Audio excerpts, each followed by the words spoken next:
গাছগুলো হলো tissue culture, খেজুরের চারা। আমার এটা বাগান, এটাতে আমার নতুন বাগান। এগুলো টিস্যু কালচার। আর এই যে মাঝখান দিয়ে এগুলো কালকে রাত্রে কিন্তু লাগানো হয়েছে। কালকে রাত্রে এগুলো সব এই ছোট ছোট গাছ ঘন করে গোটা জমিতে লাগাইছিল, সব জায়গাতে লাগাছি। আর এই যে এগুলো, এই যে আমার মালটা বাগান, কমলা বাগান, এই বাগানের ভিতর এই যে এগুলো টিস্যু কালচার। এগুলো এই যে মালটা লাগা রাখছি, এগুলো মানুষে খাবে।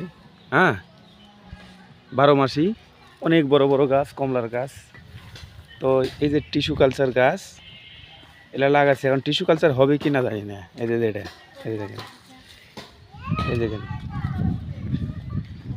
দেখেন টিস্যু কালচার গাছ কত সুন্দর গাছ, ছোট ছোট পাতা। এই যে দেখেন একটা ব্যাপার, এই এগুলো টিস্যু কালচার গাছ, আর কিছু হয়নি। দেখেন কালো কসকসা মেঘের মতন হয়ে আছে। এই যে দেখেন বীজের চারা, এই দেখেন, এই দেখেন শুকিয়ে গেছে, দেখেন। হ্যাঁ, এই যে মারা গেছে। এদের আবার দেখেন টিস্যু কালচার ছাড়া এটা আবার বীজের, মানে একটা পরপর দেওয়া আছে। এটা বীজের, দেখেন লাল লাল হয়েছে। এই দেখেন মরে যাচ্ছে পাতা, এই দেখেন শুকিয়ে যাচ্ছে। হ্যাঁ, এই দেখেন এটা বীজের, এটা মরে যাচ্ছে, মরে যাচ্ছে। আবার টিস্যু কালচার যেটা দেখেন, এই যে এই তো কত সুন্দর টিস্যু কালচার। এই যে দেখুন, এটা এটা টিস্যু কালচার, এই যে। হ্যাঁ, তারপরে এই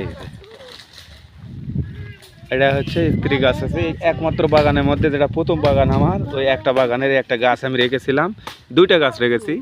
এটা হচ্ছে স্ত্রী গাছ, একটা দুইটা তিনটা শাখার দিয়েছে। এই দেখেন শাখার আমি কাটা সাইজ করে দিলাম। এগুলো কিন্তু ওষুধ পাতি যেহেতু আমি ছিলাম না। এই যে দেখুন, এই যে, এই যে দেখুন, এই এই এই একটা, এই একটা গাছ প্রথম বাগানের। আর এই একটা পুরুষ গাছ, এই যে এটা পুরুষ, এই পুরুষ গাছ এটা কিন্তু রেখে দিয়েছি। আর এই যে আমার বাগান অনেক বড় বাগান। এটা কিলিয়ালেন নিউবেন, তোমার বড় বাগ দেখো। হ্যাঁ, এই যে দেখেন। হ্যাঁ, তো আমি বাগানে আজকে পরিচর্যা লোক লাগাছি, এলে খুঁড়া ওষুধপাতি দিচ্ছে। এই আপাতত